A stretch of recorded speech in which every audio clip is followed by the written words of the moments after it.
மன்னிப்பு.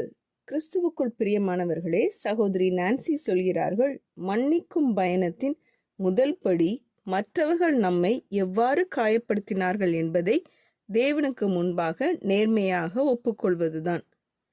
பல நேரங்களில் நம்முடைய காயங்களை மறைக்க முயற்சிக்கிறோம். அது பல வருஷம் முன்னாடி நடந்தது என்று சொல்லி அதை அலட்சியப்படுத்துகிறோம்.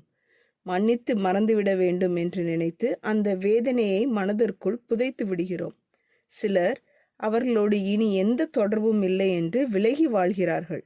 இன்னும் சிலர் அது பெரிய விஷயமில்லை என்று தங்களை தாங்களே சமாதானப்படுத்தி கொண்டு நடந்ததை மறக்க முயற்சிக்கிறார்கள். ஆனால் மன்னிப்பு என்பது நடந்த காயம் நடந்ததே இல்லை என்று பாசாங்கு செய்வது அல்ல. அது உண்மையை மறுப்பதாகும்.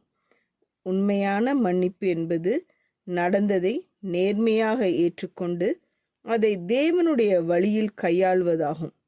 தேவன் உங்கள் வேதனையிலிருந்து நீங்கள் ஓடிப்போக வேண்டும் என்று விரும்புவதில்லை. உங்களை புண்படுத்தியதை நேர்மையாக அவரிடம் சொல்லி அந்த காயத்தை அவருடைய கரங்களில் ஒப்படைக்க வேண்டும் என்று விரும்புகிறார்.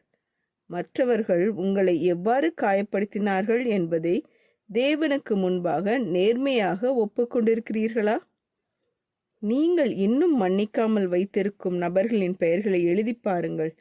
அவர்கள் மேல் கசப்போ பகையோ வைத்திருக்க அல்ல, அவர்களை குற்றம் சாட்டிக்கொண்டே இருக்கவும் அல்ல, ஆனால் ஒவ்வொருவரையும் தேவனுடைய கிருபையால் மன்னிக்க தீர்மானிப்பதற்காக. ஜெபம் செய்வோம். எங்கள் அன்பின் பரமபிதாவே, எங்கள் வேதனைகளையும் காயங்களையும் உமக்கு முன்பாக நேர்மையாக கொண்டு வருகிற கிருபையை எங்களுக்கு தாரும். எங்கள் இருதயத்தில் மறைந்திருக்கும் கசப்பையும் மன்னிக்காத மனப்பான்மையும் வெளிப்படுத்தும்.